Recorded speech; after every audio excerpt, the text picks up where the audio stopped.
on this Thursday evening. Just doing a quick little check here. Yeah. Just checking something totally random for the heck of it. But yeah. Just guys. Alright, anyways, that's enough. I had something I want to check real quick, but I'm done. What is going on, guys? This is the Club of the Man 1993, and we are here live, as I'm much more energetic, much more excited, and this is going to be a much more efficient review than that bland 10-minute NXT review I did last night. Oh gosh. Like I said, Monday Night Raw always kills my excitement. And unfortunately, because they buried the NXT champion, it's killed my excitement for NXT. I'm trying to get excited still and enjoy, Samoa Joe and Karrion Kross for NXT TakeOver 36. Just a bland name, no special name for it. Even though they did announce another match that I'm actually very, very interested in, which I look forward to watching. Actually, but we'll talk about that another time. But then, of course, you got AEW. That, is just hot in front of the crowds, doing a lot of great things, a lot of great surprises. This show feels special. And we are here to review the not one, but two-night extravaganza, AEW Fyter Fest 2021. It's a two-night event, and we'll be reviewing both nights in this review. Night 1 took place 2 weeks ago on July 1 week ago, July 14th, 2021. At this one was the first one was, if I can correct myself from the names of the places. Night 1, I'm not used to having different places to say so. Night 1 took place at the HEB Center in Cedar Park, Texas. The other one for night 2, which took place last night, July 21st, took place at the Curtis Culwell Center in Garland, Texas. Again, we're going to review both nights of this very, very great special. As again, July has been month of Dynamite has been more so of like a kind of like pay-per-view feels, like very great ways to get the crowd hot again, going with them going back on the road. Road Rager was a huge success, and then I thought Fyter Fest Night 1 and Night 2 was also a huge success. And we have Fight for the Fallen next week, which is also going to be pretty good, with a huge, huge main event with huge implications.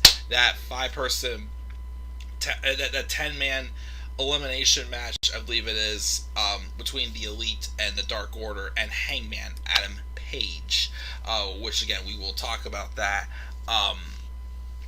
sometime soon in this review. But yeah, this show. Now here's the thing. I love this show.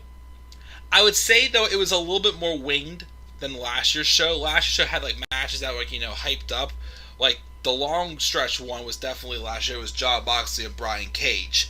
Even though that got delayed to Fight for the Fallen though, because Moxley's wife Renee Young was diagnosed with a certain virus, so he had to quarantine. So they had to wait on that match.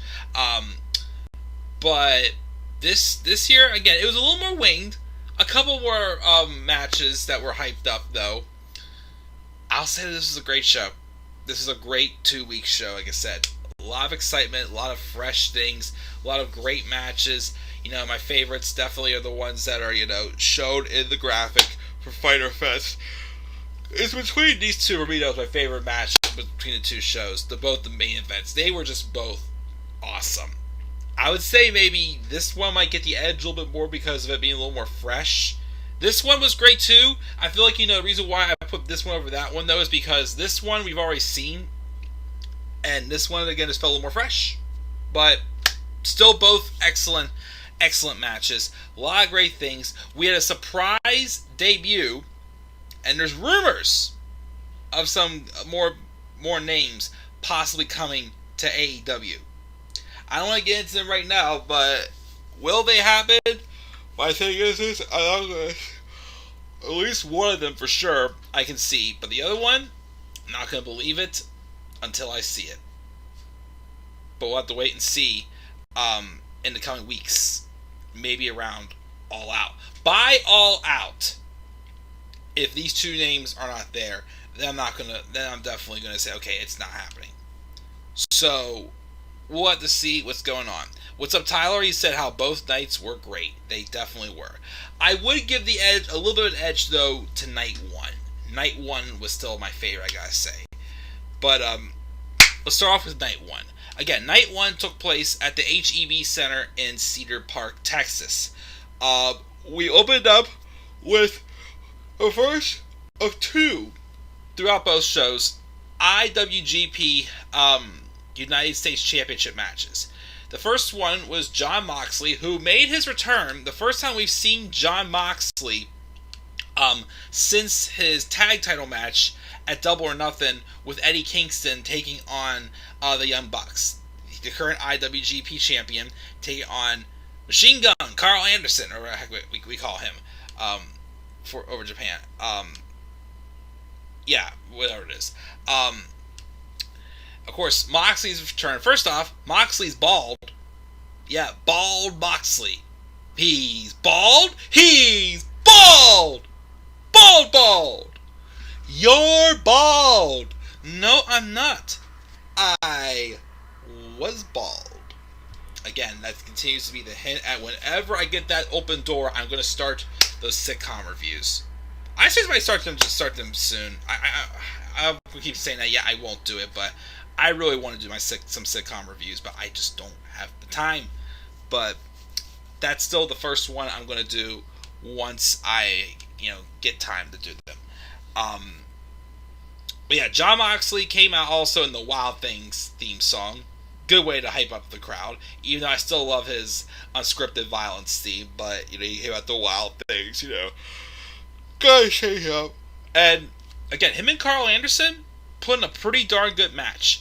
I always forget, even when he was in, I know I'm not really seeing much work of Carl Anderson outside of WWE, of course, when, Gallows and Anderson were there, but I always thought so, and, people have said it, and it shows here. Carl Anderson has some really good singles potential. I know he's been, stuck with being in like a tag team since him and Gallows have been together for the longest time. But as a single star, I wouldn't turn your head on him. I seriously wouldn't mind seeing him get like a mid card run, like even him, with the IWGP US title, or even if he would spend more time in AEW. I think run with the TNT title. I'm not opposed to that whatsoever. Get him and Moxley beat the piss out of each other. It was a great match, and Moxley retained, which was cool with me. Before the match, we did see Eddie Kingston take out Gallows before the match began, but Moxley retains. Then afterwards, out came Lance Archer, who Jon Moxley, I believe, dethroned originally for the IWGP United States Championship. And he challenged Moxley next week for Night 2 of Fyter Fest, which was the main event, to a Texas death match. And I'm like, let's go. I didn't see their first match when Moxley won the title. But I did, of course, see their AEW World Title match, which I thought was pretty good. And then we have this match, which we'll talk about towards the end of the video. But I was like, take my money. You got me hooked. So that was going to be the main event for Night 2 of Fyter Fest. We had a segment also with Andrade El Idolo saying he's looking for the Death Triangle. He is calling them out, which they did have a segment with Death Triangle on Night 2, which we'll get to that in a little bit. We also had a match, Brian Cage taking on his former tag team partner, Ricky Starks, for the FTW Championship. Crowd was really into this match. The crowd for AEW is into just about almost a lot of the matches. Because, a lot of fresh faces, a lot of stars being built, a lot of direction. Not everything's perfect, but, it's still something intriguing. and they put on a good match. And Ricky Starks, who, always has had potential, comes away with the victory and beats Brian Cage for the FTW World Championship. Quite a shocker.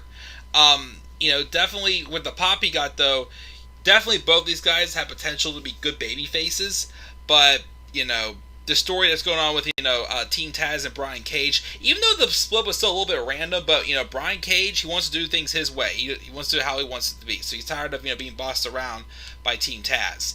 So, I'm intrigued by that. I think it's a well-deserved victory also for Ricky Starks. Now that, Brian Cage kind of stepped out on his own, it's starting to come, the rest of Team Taz, well, Ricky Starks and Powerhouse Hobbs are trying to get a little more of a spotlight for themselves. Not just as a team, but as single stars also. So this is going to be a good way, especially for Ricky Starks, to really get his singles career be a little more upstart by taking the FTW World title. And we'll see how this continues to go, this feud with Brian Cage and his former crew, Team Taz. But yeah, so Ricky Starks wins the FTW World title. Excellent. We also have Cody Rhodes addressing Malachi Black. Says he feels like fighting, basically. He calls out Malachi Black. Black appears on a screen and says the fight wasn't there when he saw him last week. And he said a few words, and then the lights go out. And the lights come back on. And then Black and Rhodes have a nice brawl. And apparently, we found out last night, I thought they were going to save this match for All Out. But I guess I'm like, oh boy, something bigger must be happening for All Out. Because they're going to be having Malachi Black and Cody Rhodes go one-on-one at not next week at Fight for the Fall, but the following week on that homecoming show they're calling of Dynamite at Daly's Place, which will be the first time since they went back on the road that they're going back to Daly's Place, and it'll be the last time for a while that they'll be at Daly's Place. But that's where it will probably be the main event of that show, where we see Malachi Black and Cody Rhodes go 1-on-1. And of course, the question is who will Malachi Black face at All Out? Quite frankly, I'm hoping for one or two people, even maybe a third one. Him and Ethan Page would be, like a solid match. I'd say if I had a choice, it'd either be Lance Archer and Malachi Black, which would be pretty darn dope. Jon Moxley and Malachi Black. I remember, I always think back to when he made his debut at the Rumble in 2019, and Moxley, when he was Ambrose, eliminated Black from the Rumble. I kept thinking, oh, they could do a feud between those two at some point. This would be the chance. If not,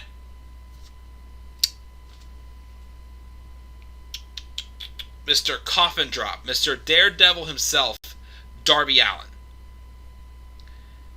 Malachi Black and Darby Allin for All Out, take my money. Their dark, unique personas would collide and just go so well together. I want to see a feud between those two. So, we'll see. But we had that segment there. Santana and Ortiz basically threatened Tully Blanchard, and we're going to get ready to have a match, I believe, a Fight for the Fallen, with Santana and Ortiz and FTR. We also have Tony Schiavone in the ring with Hangman Adam Page. He still needs the AEW World Championship. He feels ready to challenge for the title. But then Don Callis and the Elite come out. They insult Hangman by calling him not the guy. And then there's a brawl that breaks out. Kenny attempts to attack Page when the Dark Order come out, and they even the odds and chase away the Elite. That's when the Elite issues the challenge. 5-on-5 elimination match between the Elite and Dark Order. And if the Dark Order wins, they get a shot at both the AEW World Tag Team Championship and Hangman Adam Page gets a shot for the AEW World Championship. But if the Elite win, nothing, deals off the table. That would be interesting. Again, especially if it's elimination style. If Hangman Adam Page is going to win this, somebody's going to eliminate Kenny Omega. And I have no clue how that's going to happen. I'm pretty sure Hangman is going to get his title shot. But at what cost is it going to be for that match? And that match is going to be the main event of Fyter Fest. Fight for the Fallen. That 5 out of 5-on-5 elimination match. Like I said, that's going to be dope. I can't wait to see how that goes down. So that's going to be great. I can't wait to see that. Chris Jericho then shares his thoughts on MJF's stipulations. He claims he's done it all. He's walked through fire and broken glass to beat him in order to ruin his life. But out of the blue, with a chair shot from the chairman, Shawn Spears. As Spears attacks Jericho, MJF taunts him, says next week will be the first of the 5 labors of Jericho. Well, you got to get through the verse 4 to get to MJF, who's the 5th one. And it's going to be a night 2. It's going to be a one-on-one with him and Shawn Spears. However, though, only Shawn Spears can use a chair. So basically, it's just Chris Jericho, playing by singles roles, and Shawn Spears getting to use, his bread and butter, the chair, in that match. We'll just talk about that shortly. Excuse me. The Hardy family office prepared to attack Christian Cage, but he was then backed up by Jurassic Express. Miro also gives another philosophical promo. He has called himself the Redeemer, and he also had a new title design, which was pretty cool. Pretty cool design on his end. Which again, that title's gonna be changed up again anyway, since Dynamite's AEW's moving to TBS instead of TNT next year. So, that's cool there. He's gonna have a match at Fight for the Fallen, but I don't know against who. We have Tony Schiavone interviewing Dr. Britt Baker, DMD. And she says she's fine and wounds heal. She is the baddest bitch on the block and she has no fear. She is in a league of her own, while adding that Vicky Guerrero has a name that will keep her relevant in wrestling, but Nyla Rose doesn't have that luxury. Okay, Guerrero and Rose, and they say that Baker's days as champion are numbered, leading up to this week's week 2's match. And then Jon Moxley basically accepts the challenge for the Texas Death Match for next week.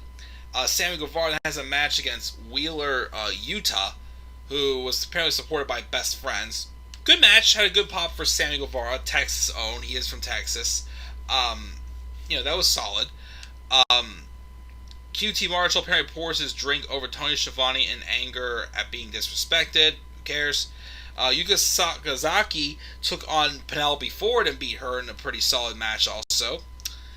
And then the main event was the coffin match with Darby Allin and Ethan Page. And again, excellent match.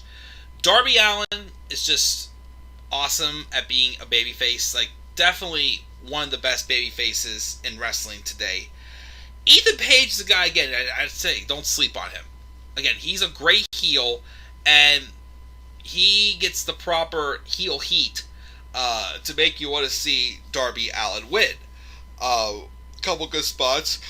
Of course, the best one of all was Darby Allin winning with jumping off, doing a double stomp to the back of the neck, I think it was, with the skateboard that put Ethan Page into the coffin and shut the coffin for Darby to get the win. But then after the match, Darby Allin goes up to the top and does a coffin drop onto the coffin, breaking the coffin open and putting an exclamation point on his feud with him, Sting, and Ethan Page, and Scorpio Sky also. I believe Scorpio Sky did come out, but Sting, got involved. Then both of them got ejected, I think it was, to make it just evenly one-on-one. nobody else. But yeah, excellent match. Like I said, I feel like I enjoyed that one just a little bit more than the Texas Death Match, even though that was awesome. But like I said, I feel like I've already seen Moxley and Archer before. This thing with Darby Allin and Ethan Page was like their own separate thing, and allowing both of them, especially of course Ethan Page, who hasn't had a chance to shine too much yet as a single star. But allowed both of them to shine on their own, basically, which was nice to see. And that was night 1 of Fyter Fest. Live chat before we move on to night 2. Mark says, way better than WWE for sure. Love the exchange between Orange Cassidy and Sting. Oh, we'll talk about that. That coffin match was awesome, indeed it was. And Tyler thought the Texas Death Match was better. That's fine. Like I said, I feel like, because I've already seen Moxley and Archer, I feel like that's why I may have enjoyed the coffin match a little bit more, like I said. But hey, both matches were great. Not going to knock them at all. So now let's move on now to night 2, which took place at the Curtis Culwell Center in Garland, Texas. Opened up with the first labor of Jericho, Chris Jericho versus Shawn Spears, in a match where Shawn Spears is allowed to use a chair, while Chris Jericho cannot. It was a great match. These guys worked very well together. Again, I continue to enjoy how they're giving Shawn Spears a little bit more of a spotlight, even though the big opportunities he gets, he still loses. I was kind of hoping he would have won. He would have beat Cody Rhodes at All Out 2 years ago. Because other than the Pinnacle, Shawn Spears really has been allowed to shine too much in AEW. But he's getting his opportunities, and this match he looked pretty good too. There was a moment in the match where Jericho had the walls of Jericho locked in, and the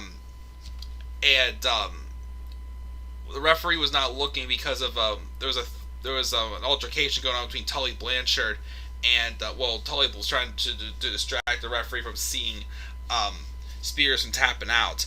But then Sammy Guevara came down and basically just got Tully to go away, avoid his offense, and again just super over with the crowd for sure, allowing this to be one-on-one. But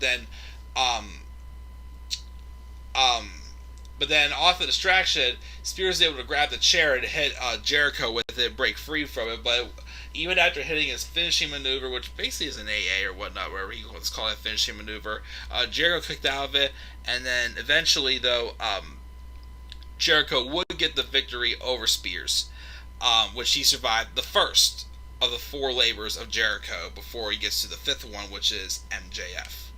MJF notes that Jericho is not allowed any support for the remaining labors, basically saying that he can't have people coming down to the match, down to stop him. Next week is going to be a no DQ match against Nick Gage, which a lot of people are excited about. I don't really know who Nick Gage is, but it must be some type of a big deal, because Jericho had a segment later where basically he revealed that he'll be showing up next week as the Painmaker, his gimmick that he had when he was in New Japan, which, cool. I like how, again, they incorporate these different styles and, different, gimmicks, where they were in WWE or AEW. Well, nothing with WWE.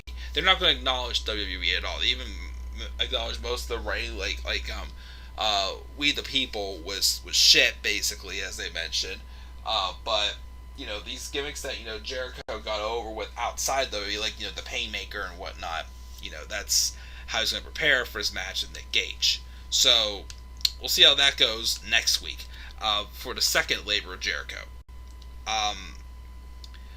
We have a random match with Luke Gallows and Frankie Kazarian, the Elite Hunter, but Gallows wins in a whatever match. Omega and Callis come out as Kazarian's being attacked, saying this is what happened when he crossed the Elite. But then out came Hangman Adam Page, who then is being taken out by the Elite till the Dark Order come down and save him, set up for that main event match for Fight for the Fallen, which will be awesome. Brian Cage promises to show up for Team Taz's party for Ricky Starks next week. Darby Allin has a match with that Wheeler Yuta, who's basically hanging out with best friends right now. Everybody's part that they'll remember about that match though was the little altercation, the 5-star classic outside the ring with Orange Cassidy and Sting. They have a stare down which felt big. Cassidy goes up, hands in his pockets, does a little touch kick with his one leg, and the other one. Sting did the same thing. And basically, they did, they both were just basically doing what Orange Cassidy does, with the, swagger, just the touching of them and whatnot. And then at the end, Sting does this little blah, blah, blah, and then, Cassidy does this thing as a sign of respect. But it was a nice little tease, nice little altercation between those two, which is pretty cool. But then the Blade would then, after the match, would knock out Orange Cassidy with the brass knuckles, setting up for their match later on in the show, which was whatever. I actually, for a second, also for some reason thought at first the Blade, when he pulled his mask off, for some reason I thought he was Curtis Axel. I'm like, all this time was the Blade really Curtis Axel? But nah, he's not. Britt Baker and Nyla Rose had a very good match for the women's title, despite the fact the bill was weird, because like I said again, there really isn't a true babyface for Britt Baker to fight. Like, making Nyla Rose like a babyface, just wasn't going to work. But I knew these two would have a good match. They had a very, very good match, very sharp match in the women's eliminator tournament, and they did right here also. Britt would win, getting Nyla to tap out to the lockjaw. Whoever's next, I don't know. We'll have to wait and see. But that was a good match there. You also have a segment where FTR trades jabs with Santana and Ortiz, and they have a tag match anticipated for next week. Tony Schiavone then interviews Andrade El Idolo, who introduces his new executive assistant, Chavo Guerrero. I guess that they quietly just have Vicky focusing on Nyla, but now they have Chavo and Andrade, which will be very fresh and very unique. Again, I was fine with having them with Vicky, but hey, if they're going to give him Chavo instead, works for me. I can't remember the last time we've even seen Chavo on TV, but he's there. Yeah, I like the pairing. They call out Death Triangle. They come out to the ring with Pac saying they hide from no one. Andrade suggests that Penta, El Zero, Miedo, and Rey Fenix should join him if they want gold around their waists, but they basically refuse. But it's obviously teasing the feud with Andrade and Death Triangle. I'm hoping this leads. I mean, I'm sure he'll have great matches with Penta, El Zero, Miedo. Even if you have a match with Pac, it'd be awesome. But I'm still hoping, and again, they can make this the opening match of All Out. I'm still wanting to see that match with Andrade, El Idolo, and Rey Fenix. I still think that is a excellent opening match for All Out, and we'll see how it gets there. I know some people have heard claims that they're saying that what if this is to switch up Death Triangle and have Phoenix and Penta El Zero Miedo join Andrade, which would be effective for Andrade, but I don't know if that's going to happen really. Even though, I'll be real, I might like it a little bit better, because Death Triangle with Pac involved just feels like super random. At least with Andrade, he'd have his heritage, so maybe they might do that, and I might actually be more on board for it than I expected at first. But we have that. Then Christian Cage sets up a match next week with himself teaming up with Luchasaurus and Jungle Boy, taking up Angelico and the Private Party next week to try to put an end to the Hardy family office. And Orange Cassidy had that whatever match with the Blade, and afterwards he lays out the Blade with another orange punch. And then the main event was the Texas Death Match with Jon Moxley and Lance Archer for the IWGP United States Championship. Awesome match. The winner was going to be going on to face Hikuleo, who I don't really know who that is, but someone from New Japan, which, we'll see if that match, if I ever get to catch that match. But awesome match. Lance Archer and Jon Moxley always work well together. Jon Moxley, of course, just thrives in these deathmatch type matches. They had like a fork they kept poking each other with. There was blood involved in it. Of course, Jon Moxley went through multiple barbed wire tables, and Lance Archer was like a monster. And he won after Moxley took up to the count of 10 by being slammed through a table of barbed wire. Lance Archer wins, and that was the right move to make. Again, Moxley's fine. He doesn't need... He can take a loss like this. He's fine. Lance Archer, though, I think definitely needed this, because even though they've built him up very good, the thing has been bugging about Lance Archer is that they're back and forth on this dynamic. One week he feels like a face. Next week he's a heel. He's a monster heel.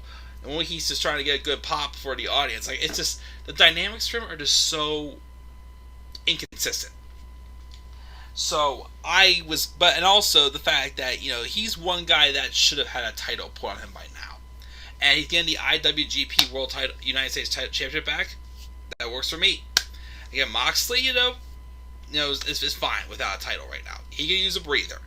But, excellent match, and afterwards, again, Archer and Mikuleo, whatever I can pronounce it, started charted down, as that's the next match. The probably next match for the IWGP United States Championship. And that's Fyter Fest, both nights. Again, next week is Fight for the Fallen. We're going to get the big match of the night, though, for that is going to be that 5-on-5 elimination match between the Elite and the Dark Order. And of course, if the Dark Order and Hangman win, then they get a tag opportunity for Dark Order and a world title opportunity for Hangman Adam Page against Kenny Omega, which would most likely take place at All Out. And I'm still intrigued to see what they would do to have Kenny Omega get eliminated from that match. If they're going to still do Hangman and Omega, unless if Omega wins and they have Hangman jump through a little more hoops. But yeah, I have no clue when Moxley's getting another world title reign. Probably not for a while, and definitely better than Raw for sure. So, guys, I gave Fyter Fest a B+. Very good for both nights. Night 1 was a little bit better, but definitely a good, special. I won't be home tomorrow or Saturday. Well, I'll be home late Saturday, so I'm not sure when I'll get to review SmackDown. But try to get my SummerSlam card done with. I guess do my NXT TakeOver 36 card predictions also, even though I'm not super duper interested in the show as much now because of what they did with Karrion Kross. But, we'll see how it goes. Just playing it all by ear, guys, and go from there. So, yeah, that's our review of AEW Fyter Fest. What are your thoughts on Fyter Fest this week? Make sure to leave us down in the comment section below. And be sure, as always, to slap a like on the video, subscribe for more content on my channel, follow me on Twitter at TheManAirBoy93. Till then, guys, I'm checking out. I will see you all later. Have a great rest of your night, and I'll talk to you guys again soon. Peace out, everybody.